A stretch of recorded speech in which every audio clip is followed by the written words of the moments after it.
Cilantro, you guys call it coriander. This is an amazing plant. Eat lots of cilantro for a lot of reasons.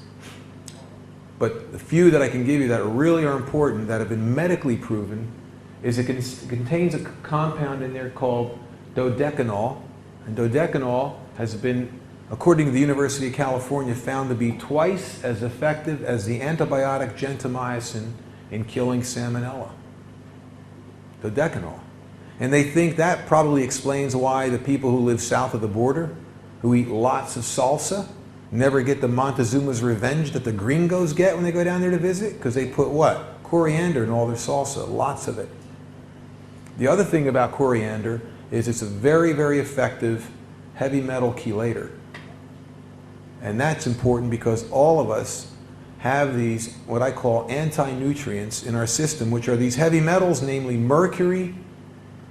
If you have fillings in your teeth, you probably have mercury. We're all ingesting mercury every day. Someone estimates in the United States at least a microgram a day. Lead, aluminum, arsenic, antimony, these are all metals that you need to get out because they're quite suppressive.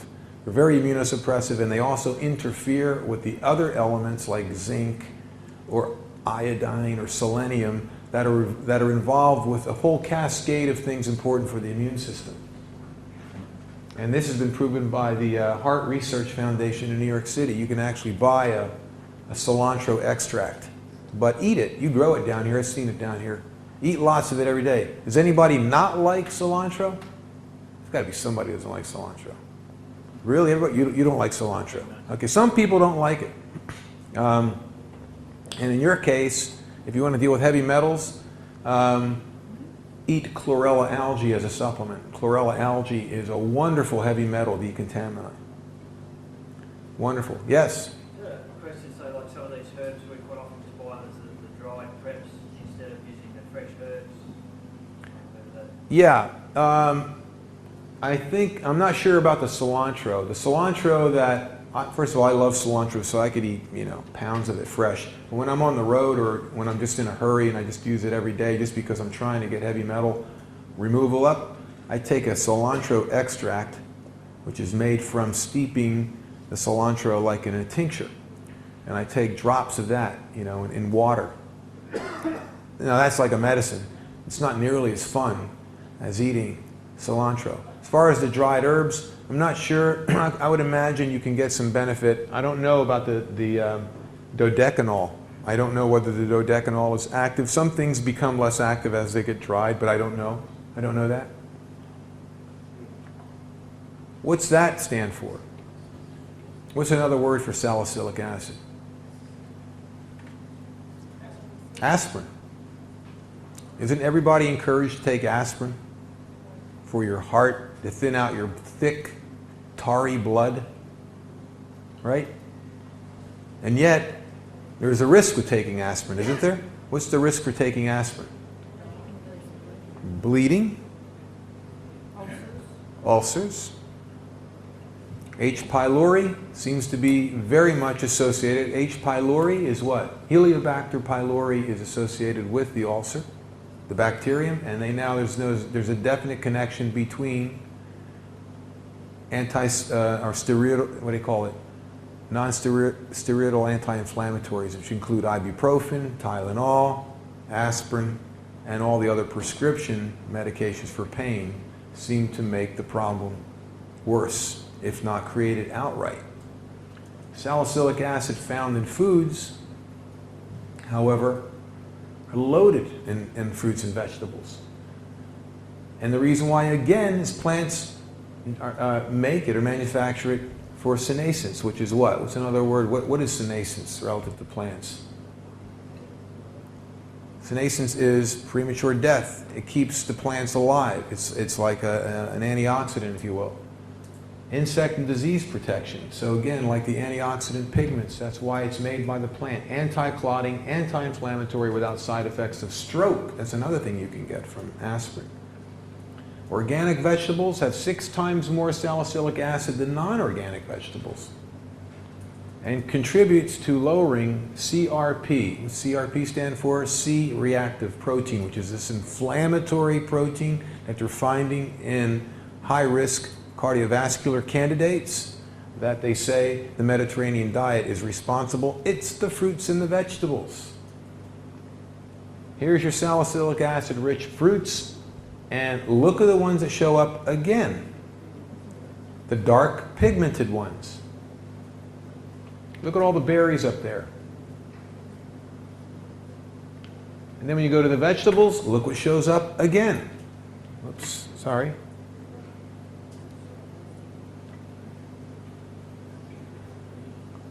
Some of the cruciferous family, like radishes and broccoli. You got the squashes in there, the zucchini and the other winter squashes that you call pumpkins. The tomatoes. And eggs, the other villainized food that will kill you dead. One egg. Now they got everybody eating egg beaters or throw the yolk away, eat only the white. Can you imagine that? Primary source of essential fatty acids if you're not a seafood eater or you can't get seafood like, some places in the world, they don't have seafood. Particularly the indigenous cultures that don't have grocery stores. So nature provides a way. What's nice about it, it's got that ratio of omega-3 to omega-6, ideally in a perfect egg, 1-to-1. It's rich in those EPA DHAs, we call it landlubber salmon. It's got cholesterol, yay! Exclamation point. It's got cysteine, which is a precursor to glutathione, fat-soluble vitamins A, vitamin E. It's got lecithin, which is what? A fat blood solubilizer or emulsifier. And it's got this wonderful B vitamin cousin called choline, which helps detoxify the liver. Yes? How does it compare between battery eggs and sort of free-range eggs that are getting a fair bit of green pigment like that? There you are. The concentration camp egg. The concentration camp egg is on the right. And the free-range omega egg is on the left. This is University of Nebraska. Now, look on in red. That's the omega-6 to omega-3 ratio. Here it's 2.6-to-1 omega-6 to omega-3. Look at the concentration camp egg, 13-to-1. Then go to DHA, one of the essential fatty acids right here. 100 milligrams, 20. 5-to-1 increase. Vitamin A, 50% increase. In vitamin E, in some cases, 100% increase. There's a lot of food in an egg. One egg. Well, this is a raw egg, but a lot of these fatty acids are going to stay the same. Yeah, you can cook them. I think the best way to eat an egg, if you can stand it, is a soft-boiled egg. Quasi-hard, how about that? Okay, over easy? Come on, Michael. Don't say no, come on. It's got to be what? Got to be dead. Got to be dead, he says. All right, scramble them? Scramble, eat them anyway, what the hell. I eat them. I put them in my smoothie, I don't even know I'm in there. I throw raw eggs in my smoothie, it's a milkshake. I can't even tell there's an egg in it. You won't even notice it. Because I got so many other things in there, you can't taste eggs. But Michael's got a fixation. He knows the egg's in there. And therefore, he's the guy that knows that when the first egg was picked, imagine the first man who saw a chicken lay an egg and decided to eat it. What was going on in his mind? Think about that. Okay. Virgin olive oil. It gets all the wonderful things, and it is. Virgin olive oil is great. I love olive oil. The best way to eat olive oil, though, is drizzle it on food. Don't cook with it. Because it's a monosaturated fat, not a saturated fat. The one thing about saturated fats is they don't oxidize in the container, and they don't oxidize when you heat them up in the frying pan. That's the problem with these cereal fats. Corn oil, safflower oil, cottonseed oil, soybean oil, canola oil. Any of these oils are polyunsaturated fats. They're very susceptible to oxidation. Oxidation means what? Basically, it's another word for rancidity. Rancid fats cause vascular vessel damage and they're carcinogenic. And they're all omega-6 on top of it all. Throw them out. Get rid of them all. Every one of them. You're going to cook with fat, cook with lard, cook with butter, cook with coconut oil. They're all saturated fats and they're best for you. You want to use, yes?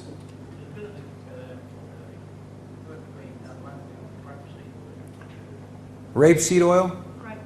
Grapeseed oil. Grape, yeah. It's a high smoking temperature, but it doesn't have some of the benefits of these saturated fats, namely the fat-soluble vitamins. It's not a bad oil. It's actually, it's a pretty good oil in terms of it not smoking or oxidizing in high heat like some of the other oils.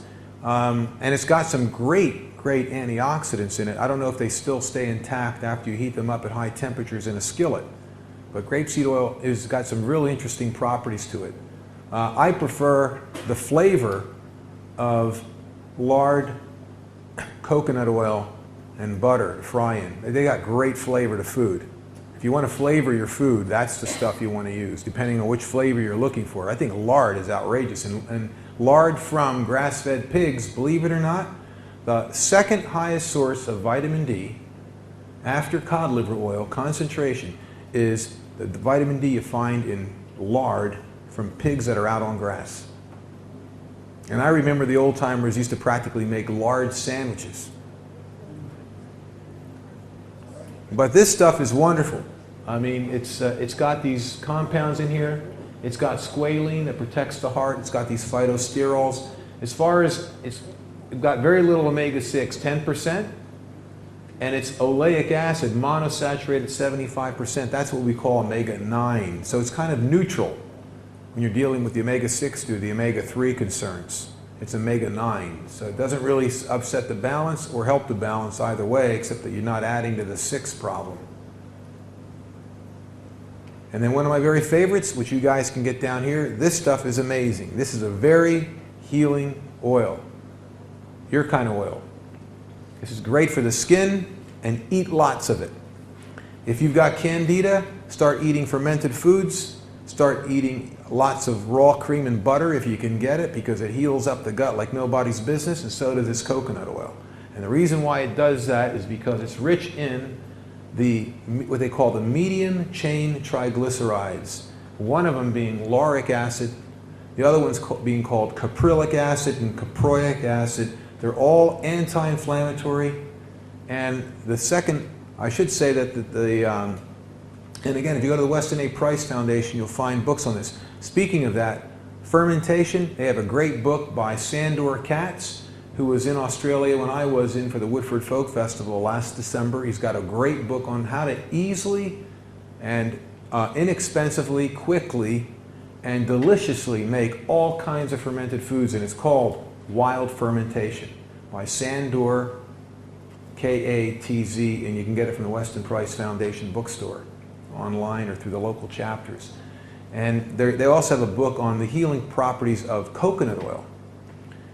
This stuff here, lauric acid, these medium chain triglycerides, caproic and caprylic acid, they're found in abundance in human breast milk. And why do you think that is? Well, they're very anti-pathogenic. Lauric acid, 3M company, you know, the people who make the Scotch tape, they also make a cow teat dip out of lauric acid because it's very anti-infective. So you want to rub it on your skin. I know people that have used this on skin cancer, and they could actually see the skin cancer respond just by rubbing it and eating coconut oil. It's profound. 92% saturated, which is why it got demonized. Very resistant to rancidity. Get the book and read it. It's got a lot of evidence of it. Yes? We always talk about eating a lot of fat, butter and cream and coconut oil. It's terrifying to get fat. How do you not get fat? She wants to know, how don't you get fat? Because it's the insulin driving the sugar out of the blood that's primarily pocketing it away from you. The fats, I mean, first of all, if you eat these fats, you're not going to be hungry. You're not going to force feed these things. You're not going to stick your head in a bowl of lard and suck it up with a straw. You're going to cook with this stuff. And you'll find out when you eat fat, your cravings go away. You want to get rid of your sugar cravings? Start eating fat. That's how you get rid of your sugar cravings. But you got to eat good fat. You can't eat potato chips. And read the labels. See what kind of fat's in it. You'd be surprised if it says natural. Don't believe it. Natural doesn't mean squat. Read the labels. You'll find out that in a lot of foods that say contains a multi-grain this or a natural only ingredient. Read the label, you'll see what's in it. It's far from, yes? I just comment, Jerry, I went to the health food shop in Narragansett after your talk last week and bought some coconut oils. The lady there said she really enjoyed the talk, but like in the health food shop, but she said she's very concerned about the amount of fat you're recommending. And I think that's probably a general comment, but people in the health food industry are about hung up now about fats. But when you come along and advocate fat here, fat everywhere, it scares them. I am Mr. Fat. I eat fat like, you know, I'll tell you what, and this is interesting.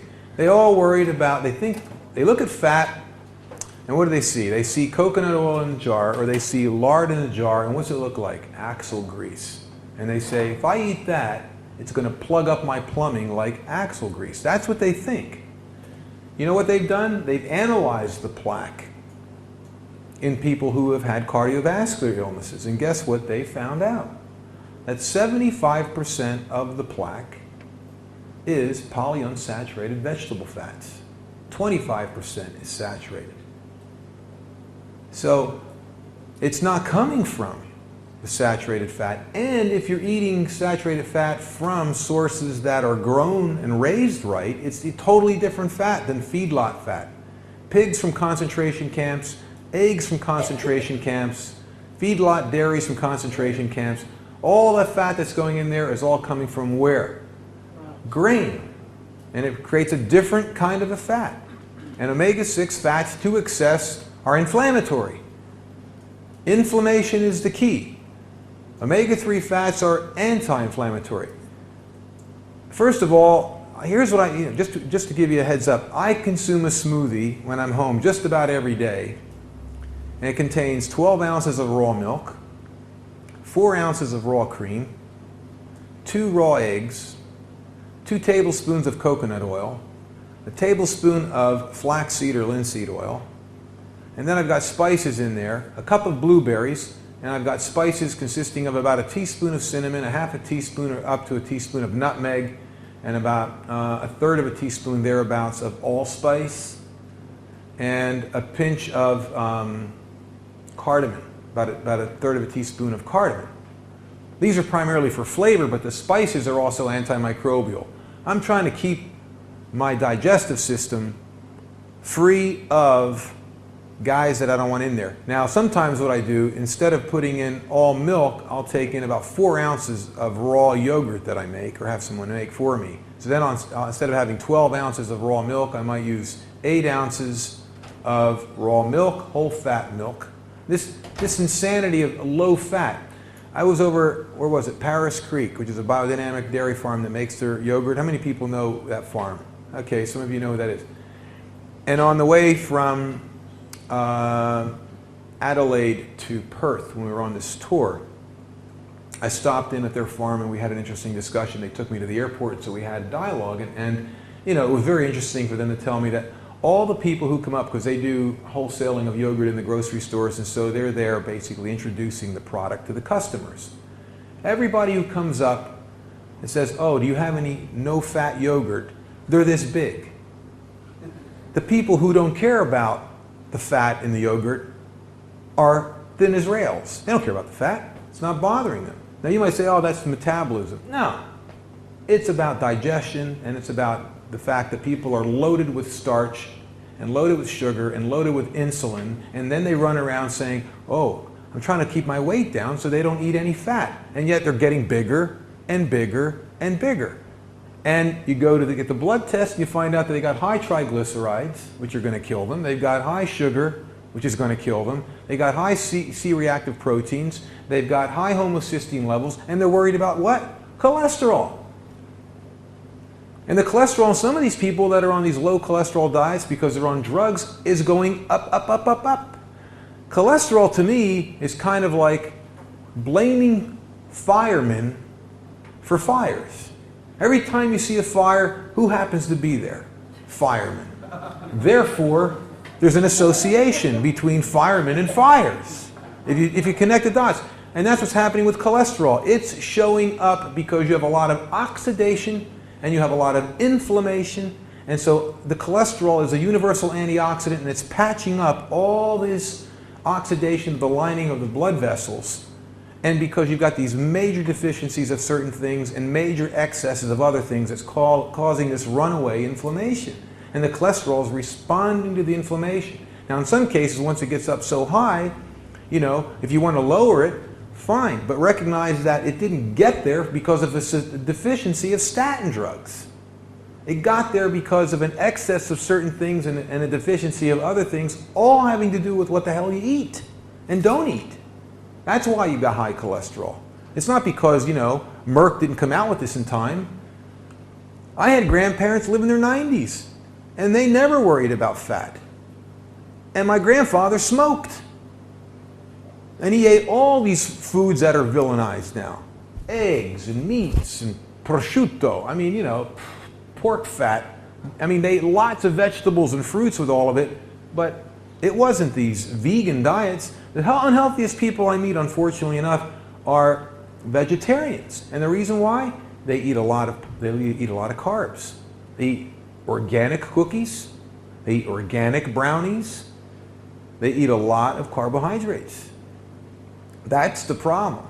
You got to balance the carbs. And I don't believe the Atkins diet is necessarily the way to go, because it's not balancing the carbs with the proteins. And the best way to get the carbs is in the vegetables and the squashes and the chestnuts and the potatoes and things like that. And stay away from the damn bread and stay from the sugar. But I'll guarantee you right now, you're having a hell of a hard time to do it. Yes? Jerry, how would you explain that supposedly, and I don't know where the statistics come from, but supposedly heart disease has come down? And that's one question. The other question, you were talking about native populations. When you read the history, it would suggest that their life expectancy was 45 or 50. Seems to contradict what you're saying. Okay, those are good comments, and they're worth addressing. Number one, heart disease, deaths from heart attacks is coming down because of emergency services have been improved. So people are being rescued more effectively. Thus, the wonders of modern medical medicine. I agree. The statistics on heart attacks are improving because of the fact that, but congestive heart failure is not going down. That's going up, congestive heart failure. The other cardiac arrests are decreasing, and that's right. And some of that has to do with medical emergency breakthroughs that keep you alive now. Before, if you got a heart attack and they arrived at your house, you know, you didn't make it. Now they can sustain your life and get you to the hospital. But congestive heart failure is not going down. As far as the indigenous people, yeah, there were people that didn't live to be as old as others. However, and this is a big issue, the people who lived on the indigenous diets, and it's in the Weston Price manual, you'll see the documentation there. There's also this myth that our ancestors, before the 20th century, all died at around the age of 50. Now, where I live in Pennsylvania, not too far from me, there is a 20-acre cemetery that goes back to the French and Indian War, the very first conflicts that were fought on the American continent before the Revolutionary War. I'm talking 18th century. That cemetery is that old, 20 acres. And you can go around and look at the family plots. And they go all the way back to that time. And what do you see? You see family plots, and you see people who live to be in their 70s and 80s, even into their 90s. But you'll also see a lot of children in those family plots that died from these outbreaks of childhood diseases at the age of 8 or 14 or 12.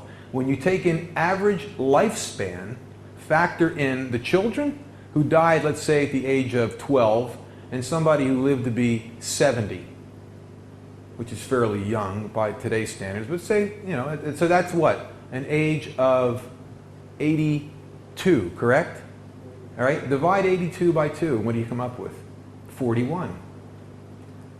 That's where they come up with the average life expectancy averages of death. People who died when they were young, people who died when they were old. But if you got past those childhood illnesses, many of which were, you know, found out to be associated with, you know, cleanliness and hygiene and some of those things, as well as infectious agents that since have been eradicated for the most part, you went and lived to be as long as everybody else lives along today. In fact, right now they're talking about this generation coming up behind me are not going to live as long as my generation. It's going backwards now. Well, no kidding. If you've got 1 out of 3 kids going to end up being diabetic, I got news for you. There's no way you can bring the lifespan beyond what it is right now, because you do shorten lifespan profoundly with diabetes. Profoundly. And cancer rates are going up. Cancer now is bypassing the heart illnesses. But those are very good points, and I appreciate your comments on them, because there is a lot of that being used as the reason why we are the healthiest nation, or we're the healthiest civilization, or the healthiest age of people. We're not. When it comes to trauma, absolutely. When it comes to infectious illnesses, we were doing good on that, but I think we're going to start slipping on that because we don't have antibiotics that work like they used to, and our immune systems are falling apart. And that's proven. Flaxseed oil. A lot of people look at flaxseed oil and they say, well, that's the oil I want to take for the omega-3s. Well, it is the only cereal high in omega-3, but you need magnesium, you need zinc, you need B6, you need vitamin C to convert it to what? The EPA-DHA. And that's the part you got to think about, because those are all enzyme related, and a lot of people can't do it on enzymes. Oops. Starches, I just talked about that. Eat the starches that come from foods like the chestnuts or the potatoes. And breads. This is the only bread I tend to eat at home. The one on the left is a 7-sprouted grain bread. It's not even, there's no flour in that bread. It's made 100% from sprouts. I don't know how the hell they make it, because it's very fluffy and it's very easy to cut, and there's no flour in the bread. This one on the right is another bread that I would endorse, and that's called sourdough bread, which is another word of what? Fermenting. You ferment the grain. Why is it important not to eat grain even if it's whole grain? What's the problem with grain? Go to Mercola.com, M-E-R-C-O-L-A, Dr. Mercola in Chicago, Mercola.com, and you'll read his newsletter. It's free. 5 minutes? Okay. And you'll recognize that grains are not to be eaten by any animals really, except animals that are birds. We don't have the digestive system to eat grain unless you sprout it or you ferment it. Why? What's in grain that's so hard on people? Phytic acid or phytates, which will do what? Inhibit mineral absorption. We already have a deficiency of minerals anyway in the diet. Number 2, they contain enzyme inhibitors. Remember we were talking about enzymes? Well, if you want to inhibit the enzymes in the foods you eat a lot of grain, even if it's whole grain. So that's what I eat for bread when I'm home. I eat either sourdough breads that I can get somebody makes that are remarkable and breaks all these nasty things down in grain, pre-digests them, or it sprouts them out of existence. Milk is medicine. Milk is something else you shouldn't drink, and here's another half-baked story, and I would say that based on what's available in the U.S., in the stores, in the grocery stores, I don't drink it either. And there's a variety of reasons for that. The main reason why is because when you pasteurize, and even worse, pasteurize plus homogenize milk, you change a lot of things about milk so that it's not milk anymore. Sorry to say it, guys, but that's what's happening. One of the things that's in milk that is remarkable is this antibiotic-like compound called lactoferrin, which again, research has shown that it's an effective antibiotic against Helicobacter pylori, Salmonella, E. coli. It increases natural killer cells, which is the immune system. It increases the cytotoxicity of your white cells. There's that wonderful word again, inhibits angiogenesis. And this part here, scavenges free iron necessary for the growth of cancer cells and microbes. A lot of infectious circumstances like malaria and hemochromatosis and cancer and Lyme disease, E. coli infections deal with the presence of this thing called free iron, which is basically an iron that's not bound to body tissue or cells. and it stimulates the growth of these organisms. And this is basically a free iron scavenger. The other compound that's also good for this, which I don't have in the slide show, is a substance called artemisinin. And artemisinin is a derivative of artemisia, which is another word for wormwood. And they've used it for years for malaria because it scavenges the free iron out of the blood so that the malaria can't reproduce. They found out at Washington State University that you can use artemisinin. You can get this, you can check this out at allergyresearch.com or Nutricology, Nutricology.com. They both carry this compound, and it's from the sweet Annie Artemisia plant. And some very profound research, small amounts of artemisinin, which is both water and fat soluble extracts of this plant, have a profound impact on neoplastic cells in that when it comes in contact with the free iron, there's a peroxide reaction. Oxygen is released and it destroys these cells, these abnormal cells. And they've got some profound results at Washington State University Medical School from this. But you don't hear much about that either. Hyperimmune milk, the Merck patent. What that is on the right-hand side is my own homemade colostrum yogurt. And the stuff on the left is just regular yogurt from an organic dairy farm in Pennsylvania that I know the owners of and patronize them occasionally with that product. And the reason why I brought this up, and this is a compelling story. Before 1946, Merck was the largest serum manufacturer in the world. And they primarily manufactured horse serums, horse-based serums. And then they actually went into the application of making a milk serum. And the application for this milk serum contained all potential human illnesses from polio to tuberculosis to anthrax to diphtheria to malaria, on and on and on. It's all listed in the patent application.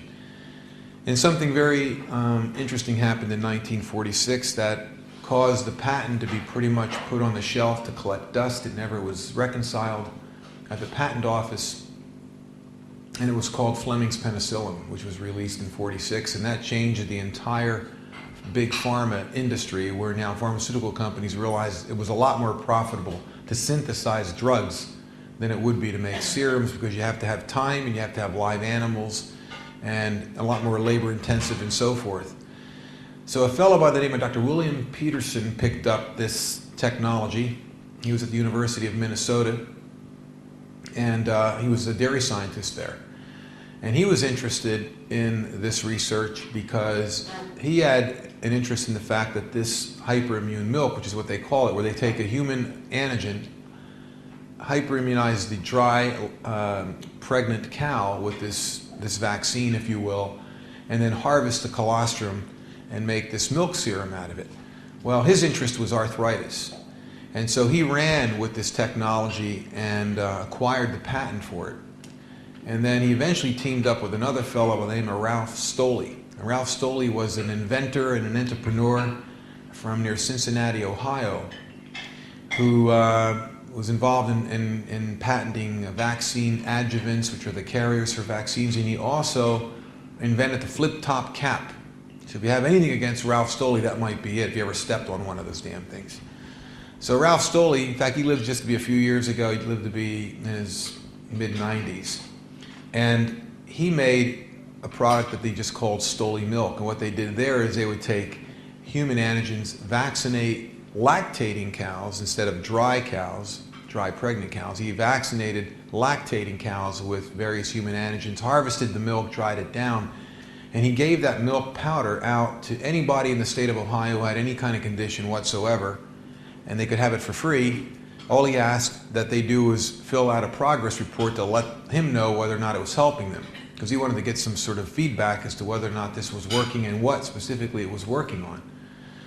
They eventually formed an Immune Milk Association, and they got together with a guy named Dr. Herb Struss, and they actually published the Immune Milk Journal, and they actually had an organization that was supported by many medical practitioners throughout the United States that were really interested in immune milk medicine. And eventually what happened was the FDA, along with the AMA, crushed them. They put the journal out of business. They basically put the association out of business. And then what happened was Peterson ultimately sold the patent to an Irish family in Iowa by the name of Collins, who formed a company called Impro, and they started making the serums just for livestock use, which I had experienced the use of those products starting way back in the mid-70s. So I knew there was this technology, I just didn't know the actual connect-the-dots history to this. In the meantime, Stoli was trying to go out and see if he couldn't find some grass-based dairies, because he knew he wanted it from grass-based dairies that he could use his patent on and produce this hyperimmune milk so that he had a market in the United States for inflammation, anti-inflammatory kinds of treatments for particularly arthritis. One of the things that I noticed with the Impro product, it had profound results on people's immune systems. People with arthritis responded very well to it. People with high blood pressure responded well to it. It was fascinating work. Stoli, in the meantime, was looking at primarily inflammation also. In fact, today you can buy Stoli's product in a capsule in the United States called microlactin for arthritis, for inflammation for arthritis. And Stoli actually makes the product in New Zealand because he couldn't get it done in the United States. So he went to New Zealand, used New Zealand cows, processed the product, and he sells, from what I understand, about $10 million of dried Stoli milk powder in Taiwan and Japan every year. And now the microlactin seems to be coming back into the States, and it's reasonably priced compared to some of the other arthritic formulas, natural formulas that are on the market. Well, the relevance of all this is I looked at the information that was in the patent, and I decided, since I had this lymphoma, I was looking for something to augment immunity. One of the things that I recognized looking at the work from Dr. Burkitt, who was a Nigerian physician that found out that 100% of the biopsied lymph nodes of lymphoma patients in Nigeria all had tested positive for the herpes virus family, every one of them. So I thought, okay, that's one of the things I'm going to check out. So I did, and I found out that I had exposure, which means I had antibody presences either historically or currently for either human herpes virus number 6, number 7, number 8, cytomegalovirus, and Epstein-Barr virus, even though I never had a symptom for viruses like fever sores or shingles or blisters or anything like that. I also found out recently, this is really compelling, and this was published in The Lancet, March 2002, and that they found out that there seems to be a smoking gun connection between simian virus 40 and lymphoma. And the reason the connection is there is because they're finding people in my generation are showing about 55,000 new cases of lymphoma every single year. The connection seems to be associated with contaminated polio vaccines. About 45 to 50% of maybe those 50 or 55,000 new cases of lymphoma annually in the U.S. may now be proven to be connected to simian virus contaminated vaccines for polio, which of course my generation got in the late 50s, mid 50s, and up to about 1963. That's when the contamination apparently went. And so I realized that these viral loads, and interestingly enough, the U.S. government stopped the funding on the research as soon as they found out that the vials that were still in the freezer showed that's the polio vaccines were contaminated with this virus, and that 0% of the controls, in other words, people who didn't have lymphoma, not one of them showed any contamination or presence of simian virus 40. But 45 to 50% of the lymphoma patients showed simian virus 40. A little too coincidental? I don't think so. So this was published in the literature in March of 2002. So what I decided to do was I figured, well, whatever antigens I'm struggling with, whatever infectious agents I'm struggling with, they're in my blood. So what I did, weirdly enough, is I made my own autogenous substance by drawing out 10 cc's of blood weekly.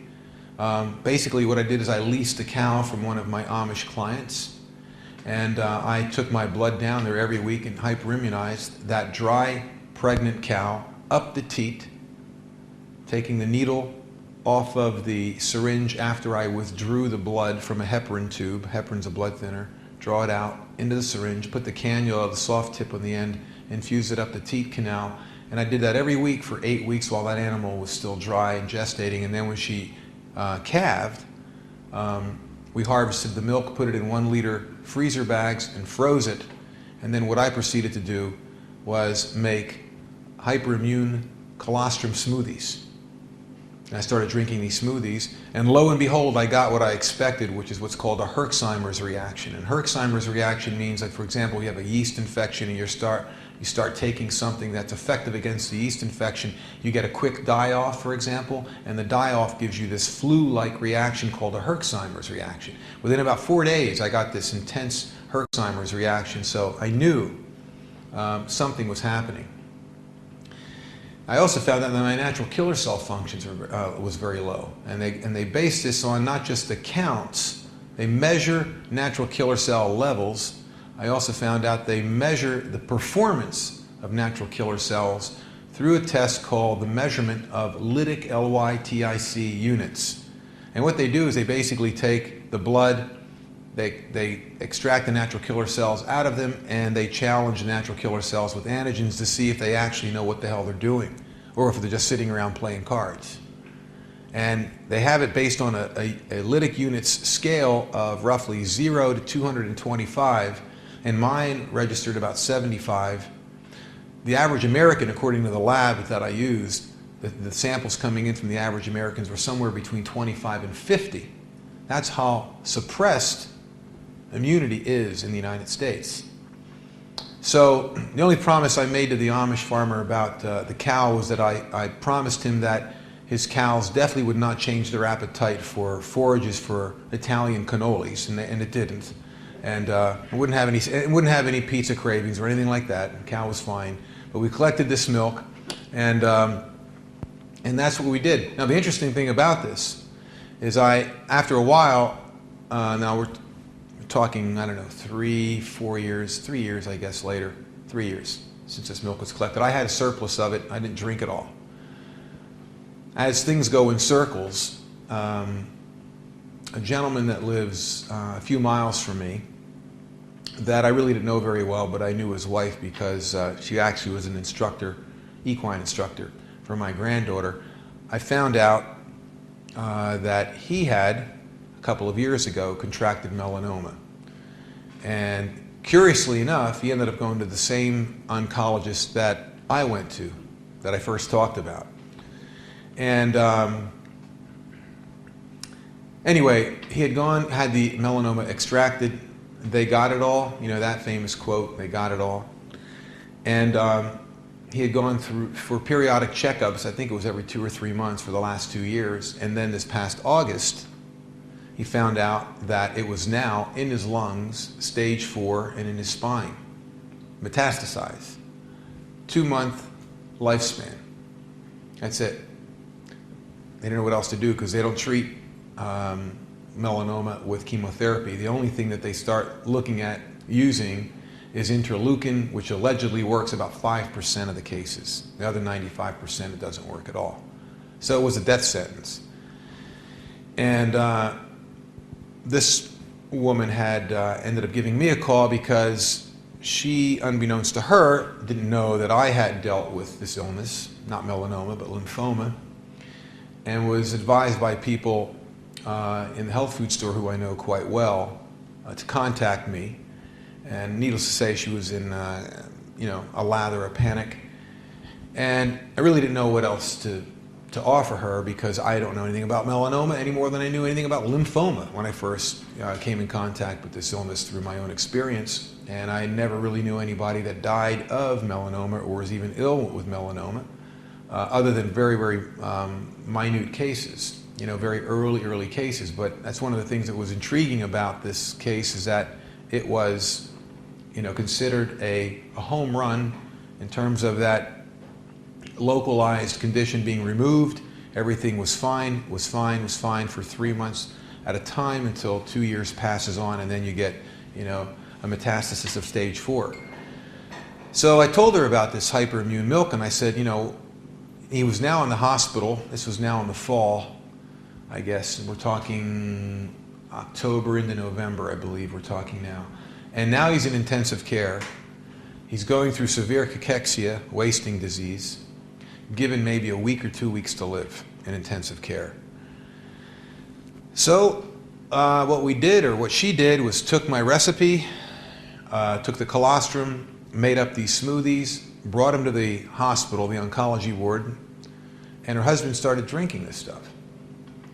And within a week, he's sitting up, drinking almost a liter a day of this hyperimmune milk. My milk, not his, my own. And next thing you know, his skin is clearing up, his weight losses are stopping, and he's starting to put weight back on. Remember I said about half the people who die of cancer die of cachexia. Most people who die of cancer die of severe malnutrition at that point. He ended up going home. And even though he was struggling, with, not being fully recovered, he was able to eat most of the time. He was not in a lot of pain until quite recently. Actually, right before I came overseas here is when she was struggling with him having some pain. And we're not sure whether the pain is actually coming from the metastasis or whether it's coming from basically damage that the metastasis had caused and may not even be an issue right now. We don't know. We don't know. But I do know it's March and this man's alive. And I do know that it wasn't just the colostrum when he got home. There was a battery of supplements. The artemisinin was one. He also went on this indole 3-carbinol. And the indole 3-carbinol is a very interesting substance, and I don't know whether this is on this slideshow or not, but it's a substance that's an extract from the cruciferous family. And indole 3-carbinol is a very, very powerful anticarcinogenic compound. And it's been heavily researched, including one component of indole 3-carbinol called DIM, standing for diindole methane, which Louisiana State University had used an extract of for terminally afflicted uterine cancer patients. And with something like 400 or 500 milligrams of that extract a day, they arrested 50% of the terminal patients, which is profound. Now think about that. Think about whether or not a substance like this that has this kind of an effect, 50%, what drug does that? Show me a drug that even comes close to that. So this hyperimmune milk, there's definitely something to it, and I know that's why Ralph Stoley proceeded and persisted in trying to get this product off the ground, and why it's probably as successful as it is, because from what I understand, he's selling about $10 million of this annually in Japan and Taiwan every year now. There's got to be something that's going on in terms of rectifying or reconciling degenerative illnesses. And I know what it did for me. I've seen what colostrum can do for other people. One of the veterinarians that attended the Perth workshop came up to me on break after I talked about this, and he was saying that he had read research papers, medical research papers, about how just straight up raw colostrum affected certain kinds of viral and bacterial illnesses in dogs and puppies in particular. And so he was using it on this very tenacious mouth virus, this cocci-virus that cats get, that's very, very difficult to reconcile because the animals can't eat, so they waste away because there's a lot of sores in the mouth. And the antibiotic treatments, and it's very labor intensive and medically frustrating. And what he found out was just collecting colostrum, freezing it, and then putting it in syringes and administering raw colostrum in the mouth did an amazing amount of work in rectifying these quote-unquote incurable cat illnesses, many of which die because they just waste away also. There's an interesting website if you want to look at this whole raw milk initiative, and again, you can go to realmilk.com or .org and rawmilk.com or .org. I forget the org or the com, but you can Google and find it readily enough. It's also affiliated with the Weston A. Price Foundation. I'm on the raw milk committee in my state, and we know that there's a huge difference between raw milk from grass-fed animals and pasteurized milk, particularly if it's from feedlot types of animals. Major difference. A lot of the people who have milk allergies don't have milk allergies, they have basically adulterated milk allergies, and I'm one of them. I don't do well on milk that's been pasteurized and homogenized, but I can drink remarkable amounts of raw milk, and I do. Like I said, I drink a total of about 1 liter drink a day, of which, you know, at least half of it is raw milk and cream. And I don't gain weight. I feel wonderful in terms of appetite. It satiates to the point where you're not even hungry until middle afternoon. And the only bad thing about it, really the downside, is if you're Italian descent, you like to eat food and you have no appetite because you're completely satiated. So you got to pretend you're hungry sometimes and cook things in the skillet. And butter gets villainized. And yet, you know, look at the things that they've discovered about butter. The Woolsen anti-stiffness factor, that's in butter. That was discovered by a German physician by the name of Dr. Woolsen. Protects against degenerative arthritis, hardening of the arteries, and cataracts. The short and medium chain fatty acids, that's in what? The coconut oil shows up in butter. About 15% of the total butter fat. And it's so easy to absorb. It's absorbed directly by the small intestine without any requirements by bile. Then it's got this incredible substance, the fat in all the grass-fed products, whether it's meat or whether it's milk, as long as it's ruminants, is the conjugated linoleic acid. And the conjugated linoleic acid is potentially maybe the most potent animal source cancer-fighting substance we know, the CLA. The glycosphingolipids. These are the things that protect against gastrointestinal infections. Ever since we've gotten on these vegetable fats, we've lost the protective raw materials for the GI tract that are in these healing fats. And then it's loaded with trace elements. Butter is a very, very good accumulator of healthy trace elements if they're in the soil to begin with, namely chromium and iodine, manganese, selenium, and zinc. And this is the cholesterol marquee. It's necessary to synthesize vitamin D if you're out in the sun, which we need for mineral absorption, insulin production, healthy nerves, synthesis of bile salts. So if you're eating fat, you need cholesterol. Production of all the hormones, including the anti-stress hormones like adrenaline and cortisol, and the sex hormones like testosterone, progesterone, and estrogen. The cell membrane elasticity and strength, antioxidant, necessary for brain and nerve development, and serotonin. The availability to the brain is necessary for cholesterol. Serotonin is the feel-good mineral, which now we have epidemic amounts of depression, which are dealt with, what? More drugs. And that has a lot to do with deficiencies and these anti-nutrient toxins. And the deficiencies I emphasize aren't just the trace elements, but the essential fats. So the fat of the land, if it's the right kind of fat, is the fat of the sea. Now you see, these are organic. It's no coincidence that organic milk, even though it's processed, is growing by 20 to 25% per year in the United States. What else doubles in 4 to 5 years in growth? You show me a business that has that kind of growth. What's that all about? And I think it has something to do with the fact that the Monsanto fiasco called bovine growth hormone isn't being well received in the United States like they thought it would be, in spite of all the propaganda, in spite of all the cover-up, in spite of all the lies about that stuff. People are concerned. And so raw milk, I should say, organic milk is on the upswing, and so is raw milk. There's an interesting website you might want to go to, because there's this myth, and there's a book back here that again it comes through the Weston A. Price Foundation, written by Dr. Ron Schmid, who's a naturopath and a small-time dairy farmer out of Connecticut. And it's called The Untold Story of Milk. Most people don't know the truth about milk. A lot of people are very, very afraid to consume raw milk because they think they're going to get undulant fever or tuberculosis or worse.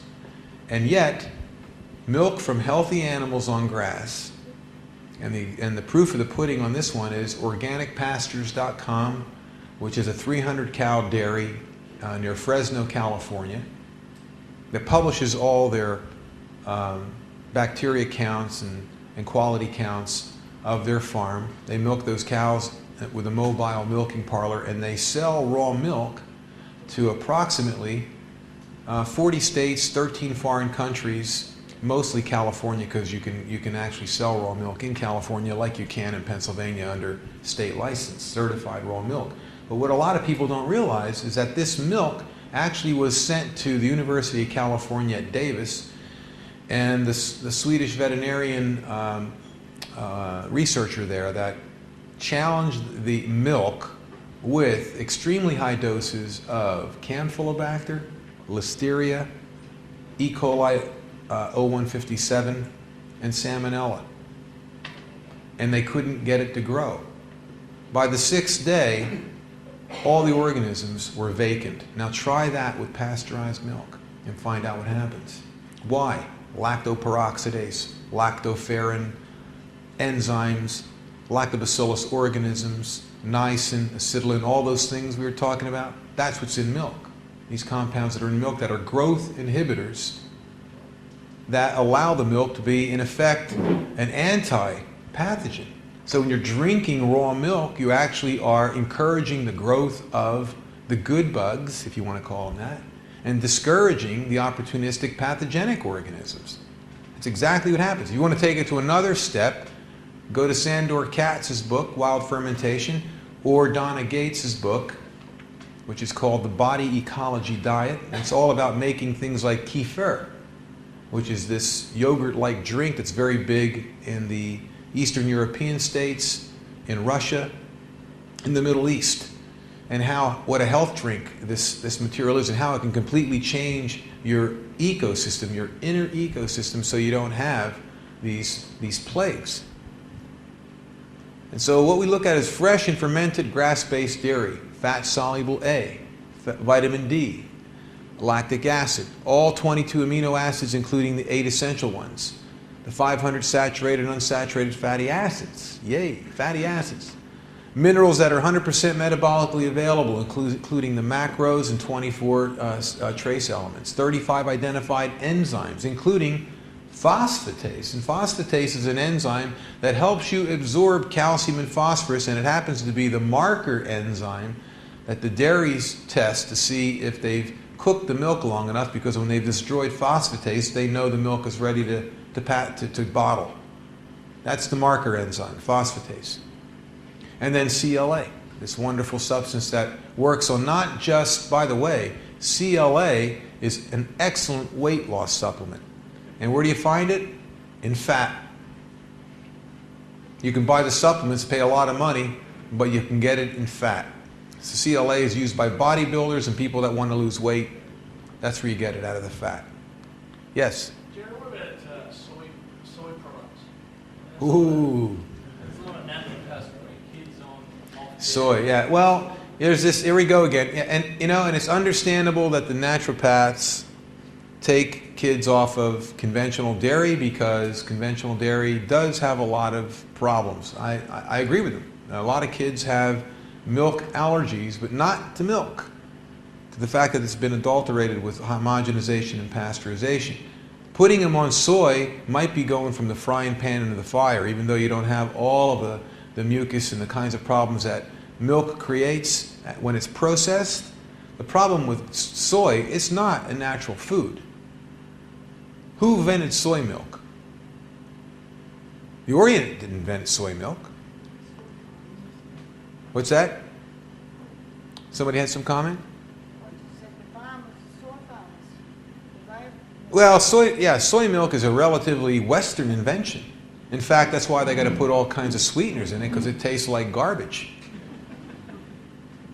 Soybeans are quite unhealthy to eat as soybeans. The Orient has been growing soybeans as a cover crop for a long time before they finally figured out how to eat them safely. And how do they eat them? They ferment them.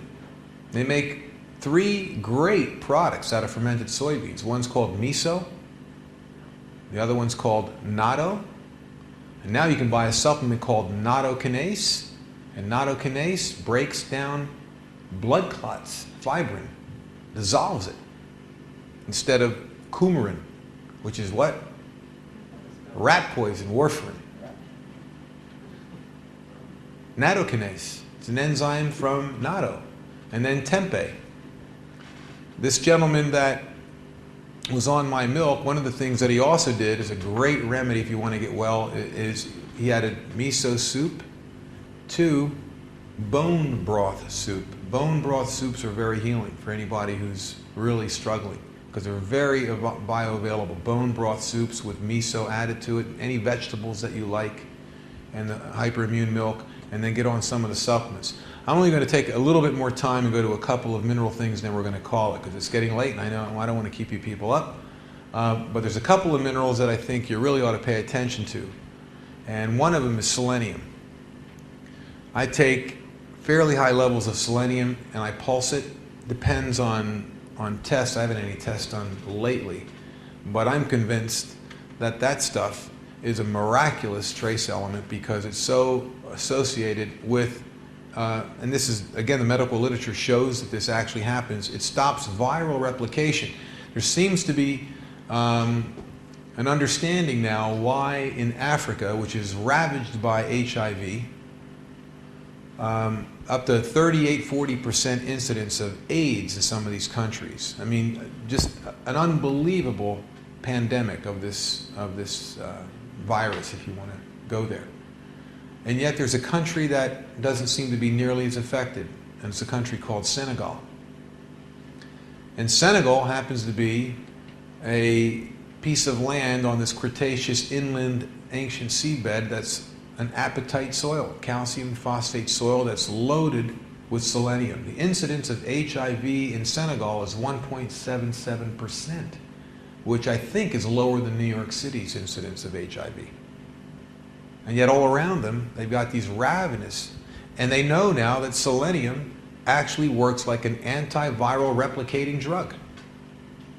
That's just one thing that it does. It's part of so many immune pathways, including glutathione peroxidase, which is the tripeptide of glycine, glutamic acid, and methionine hooking up with selenium. The other mineral that I use that I think is really important and people are acutely deficient in, and it's also a cleansing. One thing I like about selenium, it's a cleansing mineral for the anti-nutrient or the toxic compounds. It's antagonistic against things like mercury. And I had fairly elevated levels of mercury. I had fairly elevated levels of arsenic, which I think came from handling pressure-treated lumber without gloves. If you're dealing with pressure-treated lumber, particularly the stuff that's the chromium, copper, arsenic variety, I would wear protection because that stuff comes off very readily, even though the manufacturers, when they first came out with it, said no problem.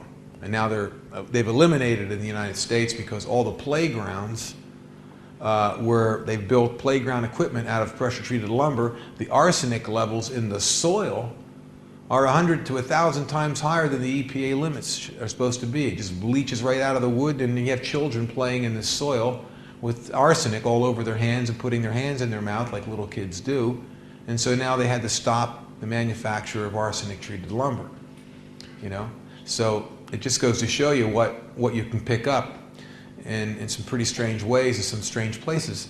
But selenium, I think, is really a good antagonistic mineral against these toxic metals. Mercury, lead, I think, especially mercury. As a matter of fact, I was talking to someone over in Perth who does orthomolecular medicine over there, and he was saying, interestingly enough, that the marine animals that are high on the food chain don't seem to come down with mercury toxicity like we do on the top of the food chain, because in the ocean water, as their mercury levels start to increase in their body tissues, so does the intake of selenium. It's almost sort of like the body knows to suck up more selenium as it's sucking up more mercury. That's not true with the land animals, though, which I think we are. The other mineral is iodine. And I read this research based on work that was done by a Canadian MD by the name of Dr. Derry, D-E-R-R-Y. And I think the name of the book is called Iodine and Breast Cancer. And there's another MD out of Michigan by the name of Brownstein who also wrote a book about iodine and cancer. And what they found out was that the Japanese in the industrialized world have the lowest incidence of prostate cancer, uterine cancer, ovarian cancer, breast cancer, And within a generation or two of them moving to the United States, they have the same incidence of those same cancers as regular Americans do. And what these two books point out with the data is that the Japanese consume between 100 and 500 times more iodine. Not 100% or 500%, 100 times to 500 times more iodine than we do, because they eat a lot of sea vegetables, and when they eat the sea food, like the fish, all of the fish is eaten. The head is eaten, the eyes are eaten, we only eat the fillets. Now, weirdly enough, Iceland, which is an island in the North Atlantic, is a fishing and farming community. It relies on what? Dairy and seafood as its mainstays. Years ago, they used to take the fish waste, because they eat the fillets. They don't eat the whole fish like the Orientals do. They eat them like the Europeans do, the fillets.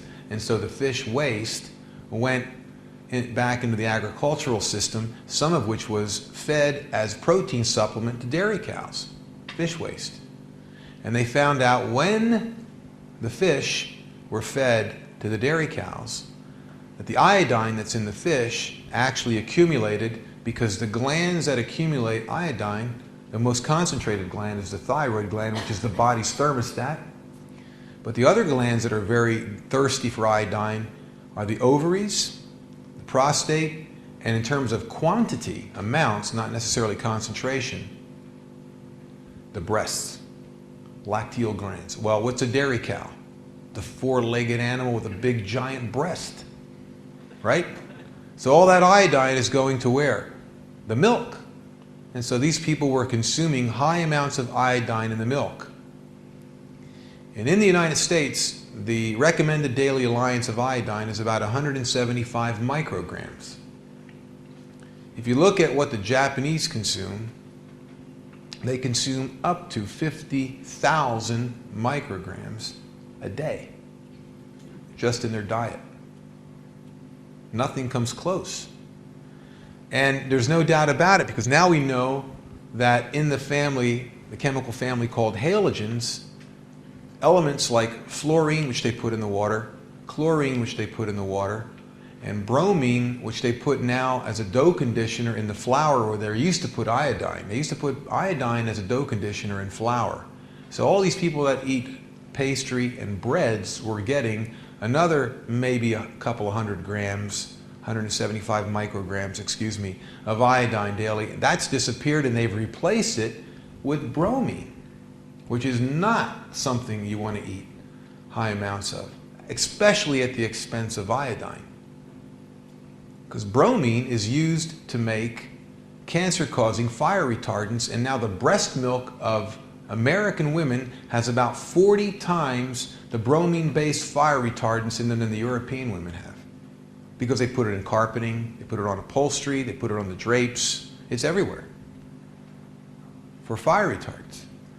And so we've taken the iodine out of the bread or the flour, stuck the bromine in there instead, and now we're loaded with bromine, we're loaded with fluoride. Fluoride helps deliver more mercury to the brain, which is what the Alzheimer's connection probably is more concerned about. In addition to the aluminum factor, fluoride also helps deliver more effectively the aluminum to the brain. So iodine, they actually found out that it can actually sequester heavy metals out of the body, particularly some of the halogen metals like fluoride and bromine. And the way of monitoring that is through the urine. You can actually, as you start taking iodine levels at high enough doses, you can see that the iodine levels start to increase, and after a period of time, the excretion of the bromine also and the fluoride goes up. You're flushing these halogens out of your system. These are not things you want in there. They're immunosuppressive, and they're antagonistic to other minerals being able to work. So I'm a big believer of iodine, because not only does it do that, in the bloodstream, iodine is a remarkable antiseptic. It kills viruses, it kills yeast, it kills bacteria. In the United States, you can use this wonderful iodine compound, I mentioned it today, called EDDI.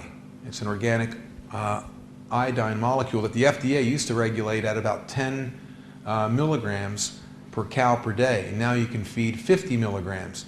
And what both of these physicians in these research books talk about is that the glandular system of the body has preferences. Some glands can take iodine as a form of iodide or iodine, and some glands prefer iodide and other glands prefer iodine. So you need a variety. You need at least a variety of them. And of course, the best way to get that is in food.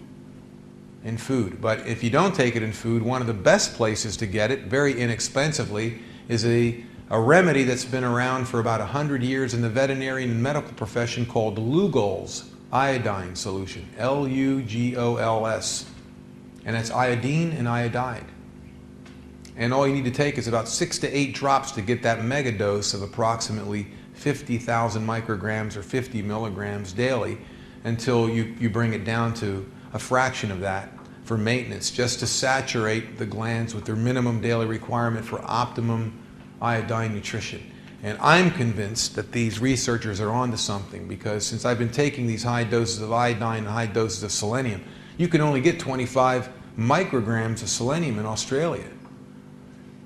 And in the United States you can buy, and the kind of selenium I take 2 basic kinds of selenium. I take Seleno Excel, and Seleno Excel is basically selenium that's actually fed to yeast grown on rice bran. So the yeast is like a plant, and it sucks up the selenium, and after it sucks up the selenium, it actually becomes chelated in part of the yeast plant structure, and so when you harvest it, you've got the selenium bound to the plant of the yeast structure, and then you're able to get a much more bioavailable form of selenium.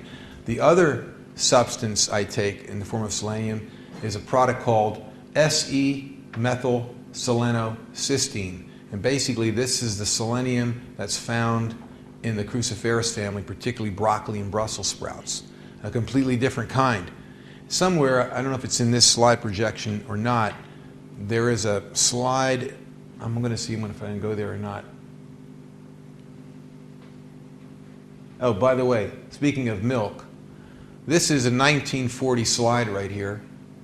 Dr. Ira Allison was a medical doctor from Missouri. In fact, he was called the miracle of the Ozarks. The Ozarks are located in southern Missouri and northern Arkansas. He proved that undulant fever, which is Bang's disease, was not related to the drinking of raw milk. He treated 322 patients of his that had undulant fever, which was a very tenacious, stubborn illness that was very hard to get rid of, merely with minerals. And the minerals he used was manganese, magnesium, copper, zinc, cobalt, and iodine. No relapses after 3 years in those treatments. And that this was associated with the work they were doing on Randolph Farms. Those of you who were at the workshop today heard a lot about Randolph Farms. This is the I3C, the sulfur compound that I'm talking about that shows up in the cruciferous family. It starts with the soil. And soil sulfur taken up by these brassicas produce these compounds called glucosilanates, and so far they've identified 14 of them. And these are just a few examples, but the ones we're going to talk about here are the glucobrassicin and the glucoraphanin.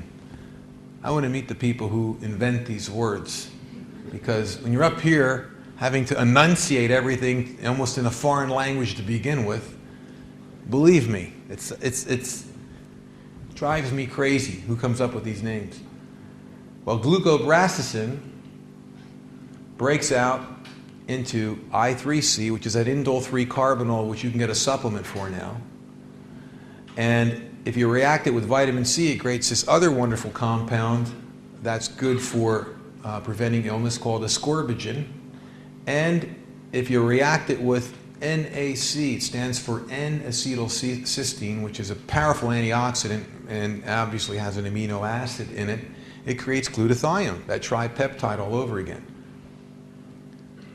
Now I3C, if you take that and you consume it, hydrochloric acid in the stomach, right there, creates this whole other family of things. Remember I mentioned DIM? at Louisiana State University being used to treat uterine cancer. There it is.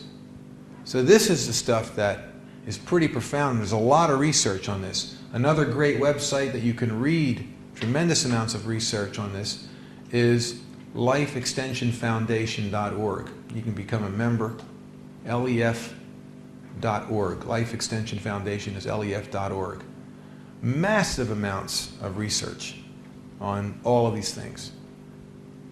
Another compound that's very good for the cancer concern is an extract from the plant that you grow here in Australia quite bountifully called turmeric, and the extract is called curcumin. Ever hear of curcumin? Wonderful substance. Lots of good research on arresting existing cancer. Another compound from green tea. And it's got compounds in there that are called EGGs, ECGs, epicatechin galates. Again, here's the words, epicatechin galates. These catechins are these phenolic compounds found in the green tea. They make an extract out of it, and it's highly suggested that people that have cancer drink, a good amount of green tea every day. And then this last one is glucoraphanin, and this produces a compound called sulforaphane. You can barely say that one too, sulforaphane, and this is especially high in the broccoli sprouts, so you can actually even buy a supplement now of sulforaphane. So I think I'm going to cut it off right about now because I know it's getting late for you folks. You've been sitting there for a long time. I certainly appreciate you listening to me all evening. If you have any questions, maybe we can take a few, and then you're free. Yes? Just a query, Jerry, it's pretty more to the people that taught you here. It's a fascinating presentation tonight. It would be handy to have a copy of the overheads on a piece of paper like we did today, so we can go back and reference it and do a bit more looking up on some of those terms and things that you... Any way you can handle that, Colin? Copy of the overheads? Anything's possible. What's that? Anything's possible. Anything's possible. I'll leave a disc with the man in the back of the room, and maybe you can have somebody burn them if you want to. Yes? In Australia, there's regulations that we're not allowed to have raw milk unless you buy it as protection milk. Correct. Is there anything that goes close to that, like biodynamic pasteurised milk? Is that sort of reasonable? The question was, in your country, raw milk is forbidden by law, and is there anything, next best thing that would be ample? And one of the things you might want to do is you might want to get some biodynamic milk as an example, and even though it's pasteurized, what I would do is ferment it and make like a fermented organic or biodynamic yogurt or kefir out of it. Look at the recipes in those books and make a fermented kefir or yogurt. Now you've enlivened the product with what? Live organisms that produce what? All those things that were in the fermentation chemistry, and provide live organisms as well in the milk that are going to go inside of you and scrub-a-dub-dub. Yes? Jerry, can you tell us the history behind raw milk being allowed to be sold in the US, in California and the like? Yeah, the history, and it's in that book, the history started back in the late 1800s. There was a raw milk certification initiative that was prompted by medical doctors, physicians, starting in the state of New Jersey, outside of New York City. And the reason for that is because milk was a very big part of the medical prescriptions. Doctors prescribed raw milk to their patients.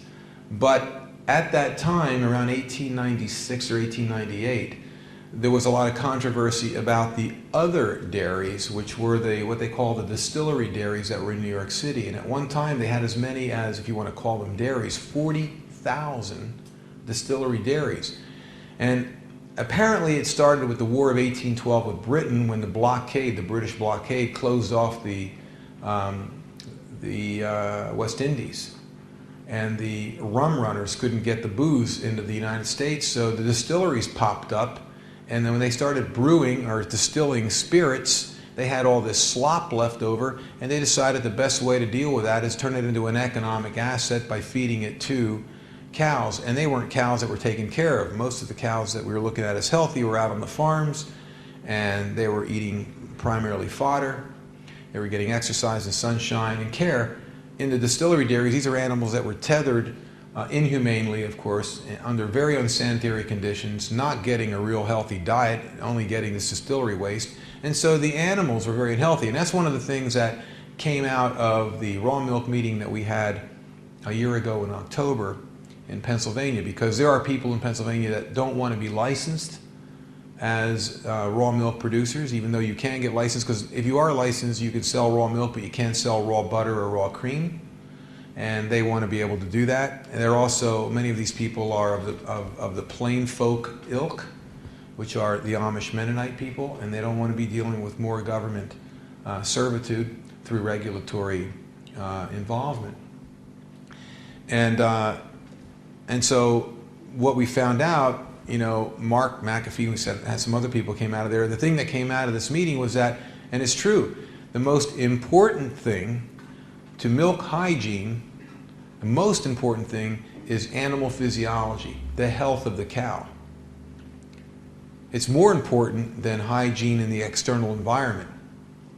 Not that hygiene isn't important, it's very important. You don't want to throw manure and other things in raw milk. People don't want to drink shit, frankly, you know. That's what it boils down to, you know. But the physiology of the animal, if you're really extra clean, and you've got animals that are malnourished and animals that are physiologically compromised, they are more at risk in creating a problem on the integrity of the milk than the hygiene issues are. And that's been proven. So what happened was there ended up becoming two movements. The physicians realized that they wanted to preserve this medical substance called raw milk from healthy animals. And so they created a certifying agency. Nationwide it grew, and the physicians themselves were the farm inspectors. They're the ones that approved the farm based on the cleanliness of the property and the stable, the health of the cows, the feed going into the cows, so that they knew that milk coming out of those animals was going to impart, you know, a healthy response in their patients. And so after the pasteurization laws came in, because of the filthy standards that were in these distillery dairies, eventually a lot of the states decided that, you know, let's throw the baby out with the bathwater. This solves all of our problem. It also made for basically the centralization and consolidation of milk, because if you have milk coming from all these different sources, you know, how do you, in effect, differentiate and say, well, this guy's a really clean, grass-fed, you know, biological farming producer, and this guy is basically, you know, a toilet. You know, solve that problem. All the milk's going in the same tank. Pasteurize it all, and it standardizes the product, so you don't have to worry about it as an industry. So what we're seeing is the raw milk movement in the United States is growing rapidly because people are getting well from drinking raw milk. Things like ADD, ADHD, depression in adults, asthma. The stories go on and on and on. People who start drinking this milk, how much better they feel, how their skin clears up. I mean, just a whole plethora of complaints go away just getting on the raw milk diet. Now, what's interesting about the raw milk diet actually was a medical protocol that was even used in places like the Mayo Clinic. You ever hear of the Mayo Clinic? Before it was called the Mayo Clinic, it was called the Mayo Foundation. It's one of the top cancer research hospital treatment centers in the United States, in Rochester, Minnesota. Dr. Crew was the medical doctor there that used the milk cure on something like 18,000 patients of all kinds of imaginable ailments. And it was a very intensive protocol where the patient slowly got onto almost exclusively a milk diet and would drink up to 10 liters of milk a day, sip by sip. And there were other things like detoxification, like sweating, it might be enemas or whatever. But that milk diet turned so many people around because it is very cleansing, because of the enzymes and the microorganisms that are in it. It's very nourishing because it's loaded with macro and micro elements and those essential fats and essential proteins. And these cures were going all over these sanitariums. It's in that book. It's a very interesting story. So I don't know if I answered the question in its entirety, but it's a really, really worthwhile thing to do. And again, all I can do is encourage you guys to go home with some of the things I said I know are a little controversial. But in my book, anytime you're dealing with life and death situations, and anytime you're dealing with nature, everything's subject to debate and should be. But the reality of it is that what I find incredibly disheartening with the modern medical arena is that it seems to be very satisfied in business as usual, which is more drugs and less progress. So I thank everybody for your attention, your time. God bless all of you. Good health to all of you. Eat well and smile when you eat. Chew your food well, too.